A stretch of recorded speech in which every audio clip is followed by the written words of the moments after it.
আসসালামু আলাইকুম। ওয়াজ চলতেছে। বলে আগে জানতে হবে, শুধু ওখানে গরু খেলেই মুসলমান হয়ে যায় না।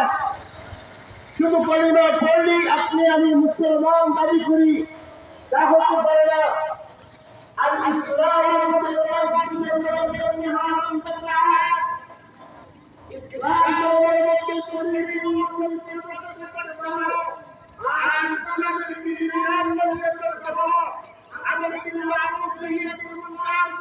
মেলা বইছে ফুচকা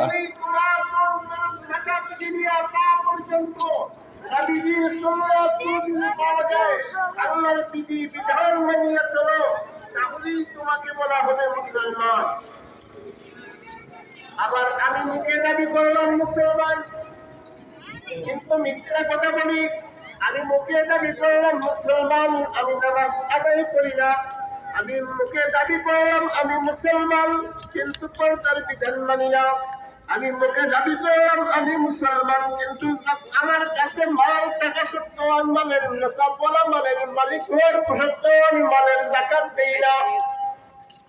আমি যদি মুসলমান দাবি করি আল্লাহর বিধান এখানে খানের ব্যবস্থা করে দিয়েছে, সবাই দোয়া করবেন। যা গুলাই তাই দিয়েছে। দাবি করাটা সত্য হবে না হয় আমি যদি কোরআন শরীফের একটু অংশ মানি এবং একটু অংশ মানি না, তাহলে আমি পূর্ণাঙ্গ মুমিন হতে পারবো না। কোরআনুল কারীমে ৬৬৬৬ আয়াত আল্লাহ নাযিল করে দিয়েছেন।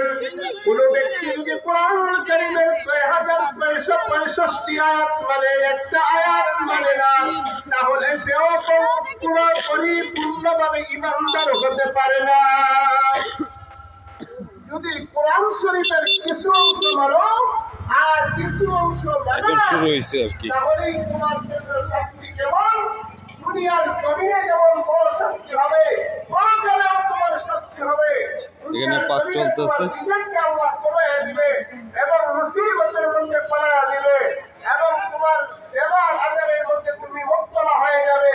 আর পরকালের দিবসে আল্লাহ তোমাকে বন্ধ বানাইয়া তুলবে।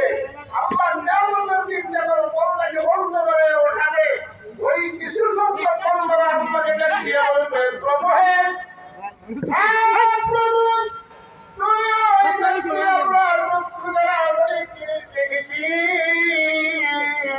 আজকে আমাদের কি হলো, আমরা দেখতে পাই না। আল্লাহ করবেন, দুনিয়াতে তোমাকে চক্ষু দিয়েছিলাম, তোমার ওই চক্ষু দ্বারা তুমি দুনিয়ার আশেপাশে সব জিনিস দেখেছো। আবার কোরআন আমি নাযিল করে দিয়েছিলাম, ওই কোরআনের প্রতি তোমাদের দৃষ্টি ছিল না। কোরআন করতে পারো নাই, সব জিনিস দেখো নাই এবং আমার হুকুম লঙ্ঘন করেছো। এর জন্য আমি আল্লাহ পরকালে তোমাকে অন্ধ বানাইয়া উঠাইলাম।